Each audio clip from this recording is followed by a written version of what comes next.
ሊቃናተ ነድ ዘሰማያዊት ማይፈድ በእንተ በግዑ እቀብዋ ነዛቲ ያዘድ።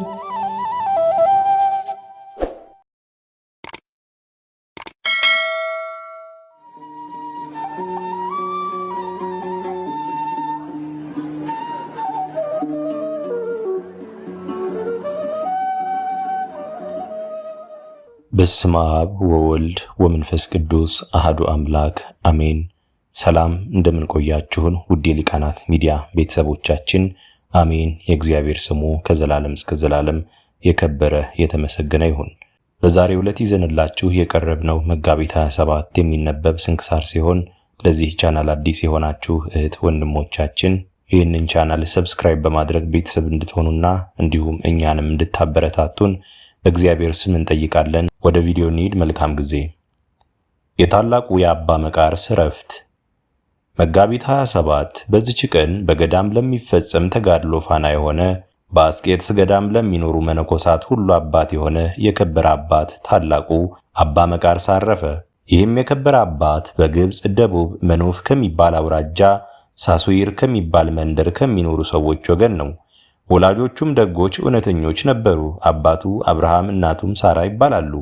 እናቱም እንደ ኤልሳቤጥና እንደ ሳራ በእግዚአብሔር ትእዛዝ ጸንታ የምትኖር ናት። አባቱም በፈሪሃ እግዚአብሔር ሆኖ ንጽሕናውንና ቅድስናውን ጠብቆ ሁልጊዜ ቤተክርስቲያንን በማገልገል ጸንቶ ይኖራል። እግዚአብሔርም በላያቸው በረከቱን አሳድሮ በስራቸው የሚመጸውቱ ለሰው ሁሉ የሚራሩ ናቸው። በጾም በጸሎት ተወስነው እንዲህ ባለ ገድል ሲኖሩ ግን ልጅ አልነበራቸውም። ለአብርሃምም በሌሊት ራእይ ከእግዚአብሔር ዘንድ በልጅ አምሳል ተገለጠለት። በዓለሙ ሁሉ የሚታወቅ ብዙ መንፈሳውያን ልጆችን የሚወልድ ልጅን ይሰጠው ዘንድ እግዚአብሔር አለው ብሎ አስረዳው።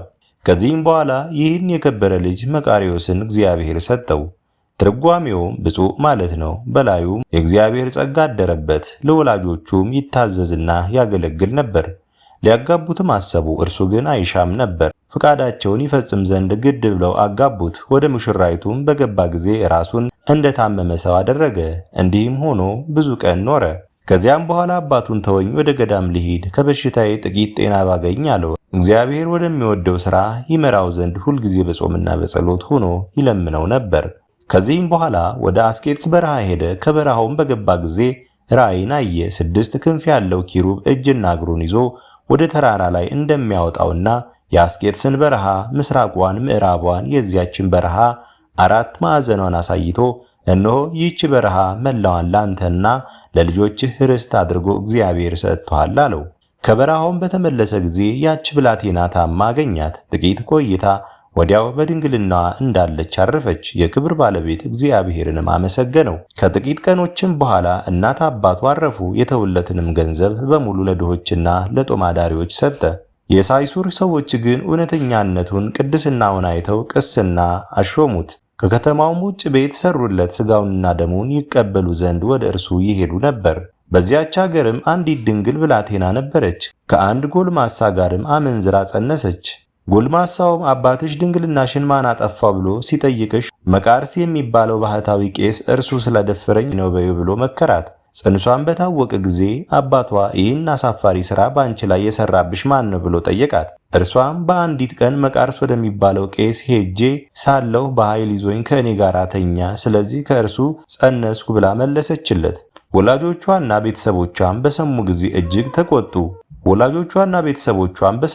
እጅግ ተቆጡ። ከብዙ ሰዎችም ጋር ወደ ቅዱስ መቃርስ ሄደው ይዘው ከበዓቱ አወጡት። እርሱ ግን ምን እንደሆነ አላወቀም። ለመሞት እስኪቃረብ አጽንተው ደበደቡት። እርሱም ኃጢአቴ ምንድናት? እናንተ ያለ ርኅራኄ ትደበድቡኛላችሁና እያለ ይጠይቃቸው ነበር። ከዚህም በኋላ በፍህም የጠቆሩ ገሎችን በአንገቱ ላይ በገመድ አንጠልጥለው ወዲያና ወዲህ እየጎተቱ የልጃችንን ድንግልና ያጠፋ ይህ ነው እያሉ እንደ እብድ በላዩ ይጮሁ ጀመር። በዚያም ጊዜ መላእክት እንደ ሰው ተገልጠው የሚያሰቃዩትን ሰዎች ይህ ተጋዳይ ምን አደረገ አሏቸው። እነርሱም በልጃቸው ላይ የኀፍረትን ሥራ እንደሰራ አድርገው መልሰው ነገሯቸው። እነዚያ መላእክትም ይህ ነገር ሐሰት ነው፣ እኛ ይህን ሰው ከታናሽነቱ ጀምሮ እስከዚች ቀን እናውቀዋለን፣ እርሱ የተመረጠ ጻድቅ ሰው ነውና አሏቸው። የታሰረበትንም ፈትተው ከላዩ ገሎችን ጣሉ። እነዚያ ክፎች ግን ዋስ እስከሚሰጠው ድረስ አንለቀውም አሉ። እጅ ስራውንም የሚሸጥለት አንድ ሰው መጣ። ለልጅቷም በየጊዜው ምግቧን ሊሰጣት ዋስ ሆነው። ከዚያም በኋላ አሰናብተው ወደ በዓቱ ተመልሶ ገባ። ከዚያችም ቀን ጀምሮ ራሱን በራሱ መቃርስ ሆይ እነሆ እንግዲህ ባለሚስትና ባለልጅ ሆነሃልና ሌሊትና ቀን መስራት ይገባሃል እያለ ያቺ ሐሰተኛ ልጅ የምትወልድበትን ጊዜ እስኪደርስ ድረስ እንቅቦችን ቅርጫቶችን እየሰራ ለዚያ ወዳጅ ለሆነውና ለሚያገለግለው ወንድም ይሰጠውና ያም ሰው እየሸጠ ለዚያች ሐሰተኛ ልጅ እየሰጠ ኖረ። የምትወልድበትም ቀን ሲደርስ እጅግ አስጨነቃት። በታላቅ ስቃይም ውስጥ 4 ቀኖች ያህል ኖረች። ለመሞት ተቃረበች። እናቷም ካንቺ የሆነው ምንድነው? የተሰራ ሥራ አለና ንገሪኝ አለቻት። እርሷም በእግዚአብሔር አገልጋይ ላይ ዋሽቻለሁና ያመነዘርኩት ከእገሌ ጎልማሳ ጋር ሲሆን በእውነት ሞት ይገባኛል አለቻት። አባትና እናቷን በሰሙ ጊዜ ደንግጠው እጅግ አዘኑ። የአገር ሰዎችም ሁሉም ተሰበሰቡ። በእርሱ ላይም የሰሩትን በደል ይቅር ይላቸው ዘንድ ወደ ቅዱስ መቃርስ ሂደው ለመኑት። ያን ጊዜም በበረሃ ያየውን ያንን ራእይ አስታውሶ ይቅር አላቸው። ቀድሶም ሥጋውንና ደሙን አቀበላቸው። ክንፉ 6 የሆነ ኪሩብ ደግሞ ተገለጠለት። ትርጓሜው የልብ ሚዛን ወደ ተባለ ወደ አስቄጥስ ገዳም እጁን ይዞ መርቶ አደረሰው። ቅዱስ መቃርስም ያንን ኪሩብ ጌታዬ ሆይ በውስጡ የምኖርበትን ቦታ ወስንልኝ አለው። ያ ኪሩብም አልወስንልህም፣ የእግዚአብሔር ትእዛዝ አትተላለፍ፣ እነሆ ይህ ገዳም ሁለመናው ላንተ ተሰጥቷልና ወደ ፈለክበት ሂደህ ተቀመጥ ብሎ መለሰለት። ቅዱስ መቃርስም የቅዱሳን ሮማውያን የመክሲሞስና የደማቴዎስ ቦታ ወደ ሆነው ከውስጠኛው በረሃ ገብቶ ኖረ። እነርሱ ወደ እርሱ በመጡ ጊዜ ከእርሱ አቅራቢያ ኑረዋልና ከእረፍታቸው በኋላ ግን ሂዶ በዚያች ቦታ እንዲኖር የእግዚአብሔር መልአክ አዘዘው። ይኸውም ዛሬ የእርሱ ገዳም የሆነው መልአኩ ይህ ገዳም በልጆችህ በመክሲሞስና በደማቴዎስ በስማቸው ይጠራል ስላለው እስከዚች ቀን ደብረ ብርስም ተብሎ ይጠራል። ትርጓሜውም የሮም ገዳም ማለት ነው። የከበረ አባ መቃርስም ታናሽ በዓት ሰራ። በውስጧም ሆኖ ያለማቋረጥ በጾምና በጸሎት በስግደትም በመትጋት ታላቅ ተጋድሎን ተጋደለ። ሰይጣናትም ተገልጠው የሚመጡበትና በቀንና በሌሊት በግልጥ የሚዋጉት ሆኑ።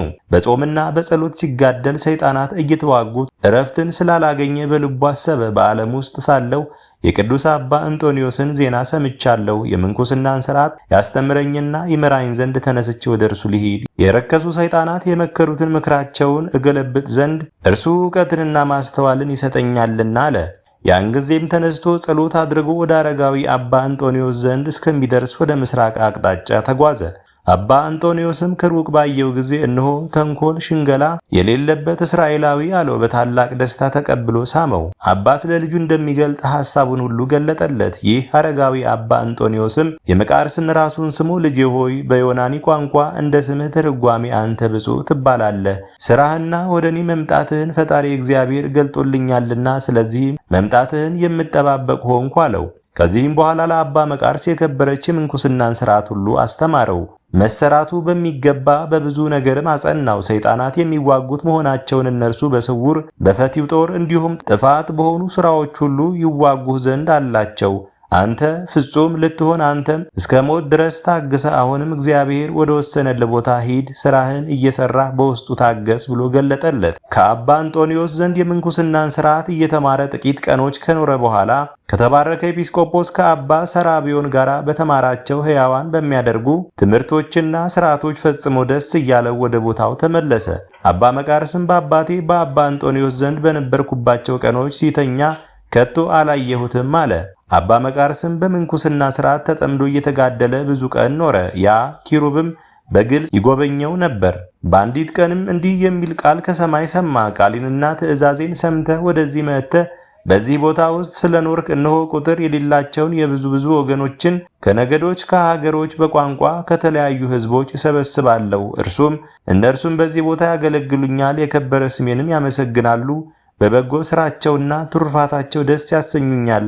አንተም ተቀበላቸው፣ እውነተኛ የድህነት መንገድን ምራቸው። ይህንንም ቃል በሰማ ጊዜ ተበረታታ፣ ልቡም ጸና። በሌሊትም በጸሎት ጊዜ ቆሞ ሳለ የክብር ባለቤት ጌታችን ጆሮውን ከፍቶለት ሰይጣናትን ሲማከሩ ሰማቸው። እንዲህም አሉ፣ ይህ ሰው በዚህ በረሃ እንዲኖር ብንተው ብዙ ወገኖችን ይመራቸዋል። እነርሱም በዚህ በረሃ ውስጥ ነዋሪዎች ሆነው የሰማያውያን ሀገር ያደርጉታል። እነርሱም ለዘላለም ጸንቶ በሚኖር ሕይወት ይተማመናሉና እኛንም በሚቀጣ ጸሎታቸው ቀጥተው አሰቃይተው ያሳድዱናልና ከዚህ ቦታ ልናሳድደው እስኪ እንችል እንደሆነ ኑ ዛሬ በእርሱ ላይ እንሰብሰብ ሲሉ ሰማቸው። አባ መቃርስም ይህንን በሰማ ጊዜ ልቡ ጸና፣ በሰይጣናት ላይም ተበረታታ። የሰይጣናት ምክራቸውን እስኪሰማ ጆሮውን የከፈተለት እግዚአብሔርን አመሰገነ፣ ድካማቸውንም አወቀ። ከዚህ በኋላ ይዋጉት ዘንድ ሰይጣናት በእርሱ ላይ ተሰበሰቡ። በደጁም እሳትን እያነደዱ ከእሳቱ እያነሱ ወደ በዓቱ ይጨምሩ ጀመር። ያች እሳት ግን በጸሎቱ የምትጠፋ ሆነች። ከዚህ በኋላ እንስሳዊ በሆነ ሥራ በፈቲው ጦር ተዋጉት። በዚህም ታገሰ። ትካዜን፣ ዓለማዊ ክብር መውደድን፣ ትዕቢትን፣ መመካትን፣ ታካችነትን፣ ስድብን፣ ሃይማኖት ማጣትን፣ ከእግዚአብሔር ዘንድ ተስፋ መቁረጥን በልቡ አሳደሩበት። ከዚህም ሁሉ በሚበዛ ተዋጉት። የከበረ አባ እንጦንዮስ እንደነገረው በእኒህ ማጥፊዎች በሆኑ ሥራዎች ሰይጣናት እየተዋጉት ለረጅም ጊዜ ከኖረ በኋላ ዳግመኛ ወደ አባ እንጦንዮስ ተነስቶ ሄደ። ይህም አባት እንጦንዮስ ገና ከሩቅ ሳለ ለደቀ መዛሙርቱ በልቡ ሽንገላ በእውነት የሌለበት እስራኤላዊ ነው። ልጆቼ፣ ይህ የከበረ ሰው ታዩታላችሁን? እርሱ ለብዙ ወገኖች የቀና ጽድቅ በትርና ረጅም ዓላማ ይሆን ዘንድ አለውና ከአሸናፊ እግዚአብሔር አፍ የተገኘ ጣፋጭ ፍሬም ይሆናልና አለ። ወደ ቅዱስ አባ እንጦንዮስም በቀረበ ጊዜ በምድር ላይ ሰገደለት። በፍጥነትም ቀና አድርጎ ሳመው። ፊቱ እንደ በሽተኛ ፊት ተለውጦ አይቷልና ይኸውም ሰይጣናት አብዝተው ስለተዋጉት ነው። ከዚያም ጸሎት አድርገው በአንድነት ተቀመጡ። አባ እንጦንዮስ ደስታ በተመላ ልጄ መቃርስ በደህና አለህን? አለው። ቅዱስ መቃርስም እነሆ ከእኔ የሆነውን ሁሉ እግዚአብሔር ቀድሞ ገልጦልሃል ብሎ መለሰለት። እርሱም ያን ጊዜ አስተማረው፣ አጽናናውም፣ እንዲህ ብሎ መከረው። መንፈሳዊ ጥበብን ለሚሹ ለብዙ ወገኖች መምህራን እንደሆን ይህችው ምንኩስና ናት። ከጠላታችን በላያችን የሚመጣብንን መከራ ሁሉ ልንታገስ ለኛ የሚገባ ነው። ልጄ መቃርስ ሆይ ውሃ ለመቅዳት ስትሄድ እግዚአብሔር የነገረህን ያንን ቃል አስብ አለው። ቅዱስ መቃርስም ሰምቶ እጅግ አደነቀ። የተሰወሩ ሥራዎቹ ለከበረ አባት እንጦንዮስ የተገለጡለት እንደሆነ አወቀ። በእርሱ ዘንድም እየተማረና በረከትንም እየተቀበለ ብዙ ቀኖች ኖረ። ከዚያም የከበረች አስኬማን ያለብሰው ዘንድ ፈለገ። አባ እንጦንዮስም በላዩ ጸለየ። እርሷን አስኬማይቱን አለበሰው። ስለዚህም የከበረ እንጦንዮስ አባት ተባለ። ዳግመኛም ወደዚህ ወደ እኔ መምጣትህ ቸል አትበል፣ እኔ ከጥቂት ቀኖች በኋላ ወደ እግዚአብሔር እሄዳለሁና አለው። አባ መቃርስም ይህንን ነገር በሰማ ጊዜ ተነስቶ ሰገደለት። መንፈሳዊ በረከቱን ይቀበል ዘንድ ከእርሱ ዘንድ እንዲኖር ለመነው። እርሱም ተቀመጥ አለውና ተቀመጠ። ዳግመኛም አባ እንጦንዮስ ከጥቂት ቀኖች በኋላ ሰይጣናት በእኔ ላይ እንዳደረጉት በግልጥ ከተዋጉህ በኋላ ከዚህ ከክፉ ሐሳብ ውጊያ እግዚአብሔር ያሳርፈሃልና በርትተህ ታገስ፣ እስከ ዕድሜ ፍጻሜ ከአንተ ጋር ሆኖ እንዲረዳህ እግዚአብሔር ያደረገውን ጠባቂህን መልአክ እንዳታሳዝነው ተጠበቅ አለው። ከዚህም በኋላ አባ እንጦንዮስ ለአባ መቃርስ በትሩን ሰጠው። በመንፈሳዊም ሰላምታ ተሰናብቶ ታረፈ። ሥጋውንም ማንንም በማያውቀው ስውር ቦታ ቀበረው። የከበረ አባ መቃርስም ወደ ቦታው ተመልሶ በአስቄጥስ ገዳም ተቀመጠ። ዜናውን በአራቱ ማዕዘን ተሰማ። እግዚአብሔርም በእጆቹ አስደናቂዎች ተአምራትን አደረገ። ከእርሱም አንዱ የአንጾኪያ ንጉሥ ርኩስ መንፈስ ያደረባት ልጁን ወደ እርሱ ላካት። እርሷም በጎልማሳ አምሳል ሆና ወደ እርሱ መጣች። እርሱም አወቀ፣ አድኖ ወደ አባትና እናቷ ሰደዳት። እርሱም ብዙ ወርቅና ብር በላከለት ጊዜ ምንም አልተቀበለም። ሁለተኛም አውሲም በሚባል አንድ መነኮስ ነበር። ስቶ ትንሣኤ ሙታን የለም፣ ብዙዎች ሰዎችንም አሳታቸው። የአውሲም ኤጲስቆጶስ ወደ አባ መቃርስ ሄዶ የእርሱን ሕዝቦች እንዳሳታቸው ነገረው። እንዲረዳውም አብዝቶ ለመነው። አባ መቃርስም ተነስቶ ከዚያ ኤጲስቆጶስ ጋራ ወደ ሀገር አውሲም ደርሶ ያንን ርኩስ መንፈስ ያደረበትን ባህታዊ መነኮስ ተገናኘው። ስለ ትንሣኤ ሙታንም በተነጋገረው ጊዜ ያ ባህታዊ የሞተ ሰው ከመቃብር ካላስነሳህን ያላምንህም ብሎ መለሰለት። አባ መቃርስም ወደ ክብር ባለቤት ወደ ጌታችን ኢየሱስ ክርስቶስ ጸለየ። ያን ጊዜም አንድ ምውት ከሙታን ተለይቶ ተነሳ። ሰውየውም ከቀደሙ ከሃዲያን ወገን ነው። ያ ባህታዊም አምኖ ከስህተቱ ተመለሰ። እንደርሱም የሳቱ ሁሉም ተመለሱ። ያ ከሙታን ተለይቶ የተነሳውም የክርስትና ጥምቀትን ያጠምቀው ዘንድ አባ መቃርስን ለመነው። እርሱም አጥምቆ የምንኩስና ልብስን አለበሰው። 7 ዓመትም ኑሮ አረፈ። ከዚህም በኋላ የከበረ አባት መቃርስ ተመልሶ ከእርሱ አስቀድሞ በዚያ በረሃ ውስጥ ሰው እንዳለ ያይ ዘንድ ወደ በረሃ ውስጥ ዘልቆ ገባ። ራቁታቸውን የሆኑ 2 ሰዎችን አይቶ ፈራ፣ የሰይጣን ምታት መስሎታልና። እልቦት በሪቦን ብሎ ጸለየ። ይኸውም አቡነ ዘበሰማያት ማለት ነው። እነርሱም በስሙ ጠርተው መቃርዮስ ሆይ አትፍራ አሉት። እርሱም በበረሃ የሚኖሩ ቅዱሳን እንደሆኑ አውቆ ወደ እርሳቸው ቀርቦ እጅ ነሳቸው። እነርሱም በዓለም ስላሉ ሰዎች ስለ ሥራቸውም ጠየቁት። እርሱም በቸርነቱ እግዚአብሔር በሁሉም ላይ አለ ብሎ መለሰላቸው። እርሱም ደግሞ የክረምት ቅዝቃዜ የቀዘቅዛቸው እንደሆነ የበጋውም ትኩሳት ያልባቸው እንደሆነ ጠየቃቸው። እነርሱም በዚህ በረሃ እግዚአብሔር 40 ዓመት ጠብቆናል፣ የክረምት ቅዝቃዜ ሳይቀዘቅዘን የበጋ ትኩሳት ሳያልበን ኖርን ብለው መለሱለት። ደግሞ እንደናንተ መሆን እንዴት እችላለሁ አላቸው። እነርሱም ወደ በዓትህ ተመልሰ ስለ ኃጢአትህ አልቅስ፣ አንተም እንደኛ ትሆናለህ አሉት። ከእነርሱም በረከትን ተቀብሎ ወደ ቦታው ተመለሰ። በእርሱ ዘንድ መነኮሳት በብዙ ጊዜ ጉድጓድ ቆፍረው መታጠቢያ ሰሩለት። ሊታጠብ በወረደ ጊዜ ሊገድሉት ሰይጣናት በላዩ አፈረሱት። መነኮሳትም መጥተው አወጡት። እግዚአብሔርም ከዚህ ዓለም መከራ ሊያሳርፈው በወደደ ጊዜ ሁልጊዜ የሚጎበኘውን ኪሩብ ወደ እርሱ ላከ። እርሱም እኔ ወደ አንተ መጥቼ እወስድሃለሁና ተዘጋጅ አለው። ከዚህ በኋላ አባ እንጦንዮስና የቅዱሳንን አንድነት ማኅበር ሰማያውያን የሆኑ የመላእክትም ሰራዊት በእግዚአብሔር እጅ ነፍሱን እስከሰጠ ድረስ ያይ ነበር። መላ የዕድሜውም ዘመን 97 ሆነ። የቅዱስ መቃርስ ነፍስ ወደ ሰማይ ስታረግ እንዳየ በዚህ ነገር ደቀ መዝሙሩ አባ በብኑዳ ምስክር ሆነ። ሰይጣናትን እንደሰማቸው እየተከተሉ መቃሪ ሆይ አሸነፍከን አሸነፍከን እያሉ ሲጮሁ እስከ ዛሬ ገና ነኝ አላቸው። ወደ ገነትም ሲገባ መቃሪ ሆይ አሸነፍከን ብለው በታላቅ ድምፅ ጮሁ። የክብር ባለቤት ፈጣሪ ኢየሱስ ክርስቶስ ይመስገን፣ ስሙም ይባረክ፣ ከእጃችሁ ያዳነኝ አላቸው ብሎ መስክሯል። የሥጋው ፍልሰትም እንዲሆነ እርሱ በሕይወት ሳለ ሥጋውን እንዳይሰውሩ ልጆቹን አዟቸው ነበር። የሀገሩ የሳይሱርም ሰዎች መጥተው ለደቀ መዝሙሩ ለዮሐንስ ገንዘብ ሰጡ። ይህንንም ስለ ገንዘብ ፍቅር ይመክረውና ይገስጸው የነበረ ገንዘብ ከመውደድ ተጠበቅ የሚል ነው። እርሱም መርቶ የቅዱስ አባ መቃርስንም ሥጋ አሳያቸው። ወደ ሀገራቸውም ሳይሱር ወሰዱት። እስከ አረብ መንግሥት 160 ዘመን በዚያ ኖረ። ደቀ መዝሙሩ ዮሐንስ ግን ገንዘብ ስለመውደዱ ዝልጉስ ሆነ። ከዚህ በኋላ ልጆቹ መነኮሳት ወደ ሀገሩ ወደ ሳይሱር ሄዱ። የከበረ አባት የአባ መቃርስን ሥጋ ሊወስዱ ፈለጉ። የአገር ሰዎችም ከመኮንኑ ጋር ተነስተው ከለከሏቸው። በዚያችም ሌሊት የከበረ አባ መቃሪ ለመኮንኑ ተገልጦ ተወኝ፣ ከልጆቼ ጋር ልሂድ አለው። መኮንኑም መነኮሳቱን ጠርቶ የአባታቸውን ሥጋ ተሸክመው ይወስዱ ዘንድ ፈቀደላቸው። በዚህም ጊዜ ተሸክመው አክብረው ወሰዱት። በብዙ ምስጋናና በመዘመርም እግዚአብሔርን እያመሰገኑ ነሐሴ 19 ቀን በቤተ ክርስቲያን ውስጥ አኖሩት። ከእርሱም ታላላቅ ድንቆች ተአምራት ተገለጡ። አማላጅነቱ በጸሎቱ የምትገኝ በረከቱም ከሁላችን የክርስቲያን ወገኖች ጋር ለዘላለሙ ትኖር አሜን። ጌታችን ኢየሱስ ክርስቶስ የተሰቀለበት በዚችም ቀን የክብር ባለቤት ጌታችን መድኃኒታችን ኢየሱስ ክርስቶስ ስለ ዓለም ድህነት በሥጋ ተሰቀለ። ፈጣሪዋ በእንጨት መስቀል ላይ ተዘርግቶ ተሰቅሎ ባየች ጊዜ ፀሐይ ጨለመች። እርሱም ከእመቤታችን ከቅድስት ድንግል ማርያም የነሳትን ለባዊት ነባቢት የሆነች ነፍሱን ከሥጋው ለያት። ሐዋርያው ቅዱስ ጴጥሮስ በሥጋ ሙት ቢሆን በመለኮት ሕያው ነው እንዳለ ነፍሱ ከመለኮት ሳትለይ ከሥጋ ተለየች። በዚያ ጊዜ ሥጋ ከመለኮት ሳይለይ በእንጨት መስቀል ላይ ተሰቅሎ ነበር። እንዲሁ ነፍስ ከመለኮት ጋር አንድ ሁና እስረኞች ነፍሳትን ትፈታቸው ዘንድ ወደ ሲኦል ወረደች።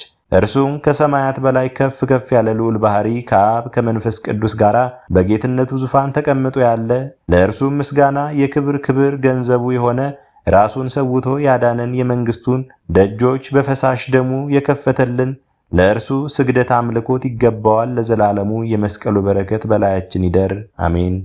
የንጉሥ ገላውዲዮስ መታሰቢያ። በዚችም ቀን የኢትዮጵያ ንጉሥ ሰማዕት ገላውዲዮስ አንገቱ የተቆረጠበት ነው። ይህም ቅዱስ በተግሳጽ በምክር በፈሪሃ እግዚአብሔር አደገ። አባቱ ንጉሥ ልብነ ድንግል ሃይማኖት የቀና ነበርና በዘመኑም የእስላም ወገን የሆነ ስሙ ግራኝ የሚባል ተነስቶ አብያተ ክርስቲያናትን አጠፋ። ከንጉሥ ልብነ ድንግል ጋር ጦርነት ገጠመ። ንጉሥም ወግቶ መመለስ ቢሳነው አርበኞች ሰራዊትን እስከሚሰበስብ ከእርሱ ሸሸ። በስደትም እያለ በድንገት ታሞ ሞተ። ይህም አመፀኛ የኢትዮጵያን አገሮች እያጠፋ 15 ዓመት ያህል ኖረ። ከኢትዮጵያም ሕዝቦች የሚበዙትን ማርኮ ከቀናች ሃይማኖት አስወጥቶ የእርሱ ሃይማኖት ተከታዮች አደረጋቸው። በመመካትም እንዲህ አለ፣ ሀገሮችን ሁሉ ግዛቶቼ ስላደረግኳቸው ከእንግዲህ የሚቃወመኝ የለም። ከዚህ በኋላ እግዚአብሔር ይህን ቅዱስ ገላውዲዮስን አስነሳ። ከግራኝ ታላላቅ መኳንንቶች ጋር ጦርነት ገጠማቸው፣ ድልም አድርጎ አሳደዳቸው። ግራኝም በሰማ ጊዜ ተቆጣ። ከቱርክ አርበኞች ጋርና ከአላፍ ፈረሶች ጋር መጥቶ ንጉሱን ገጠመው። ጌታችንም ግራኝን በንጉሱ ገላውዲዮስ እጅ ጣለው፣ ገደለውም። ግራኝን በመፍራት የተበተኑ ሁሉ ከተማረኩበት ሁሉ ተመለሱ። የፈረሱ አብያተ ክርስቲያናትም ተመልሰው ታነጹ። የክብር ባለቤት የሆነ የክርስቶስ ሃይማኖት ተቃናች። ከዚህም በኋላ ከእስላሞች ወገን አንዱ ከብዙ አርበኞች ሰራዊት ጋር መጣ። በመድኃኒታችን የስቅለት በዓል ከጥቂት ሰዎች ጋር ተቀምጦ ሳለ በድንገት ንጉሱን ተገናኘው። ሰዎችም የጦር መኮንኖች እስኪሰበሰቡ ፈቀቅ እንበል አሉት። እርሱ ግን የክርስቲያኖች መማረክን፣ አብያተ ክርስቲያናትን መፍረስ አላይም ብሎ እምቢ አለ። እንዲህም እያለ ወደ ውጊያው መካከል ገብቶ በርትቶ ሲዋጋ የኋላ ኋላ እስላሞች ሁሉም ከበቡት፣ ተረባረቡበትም፣ በጎራዴም ጨፈጨፉት፣ በብዙ ጦሮች ሞጉት፣ ከፈረሱም ጣሉት፣ የከበረች አንገቱንም ቆረጡ። ነፍሱንም በእግዚአብሔር እጅ ሰጠ። በረከቱም ከእኛ ጋር ለዘላለም ትኑር አሜን።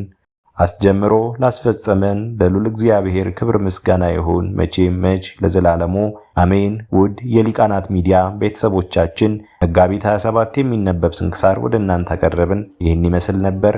በቀጣይ በአዲስ ክፍል እስከምንገናኝ ድረስ እግዚአብሔር ቸር ያቆየን። መልካም ጊዜ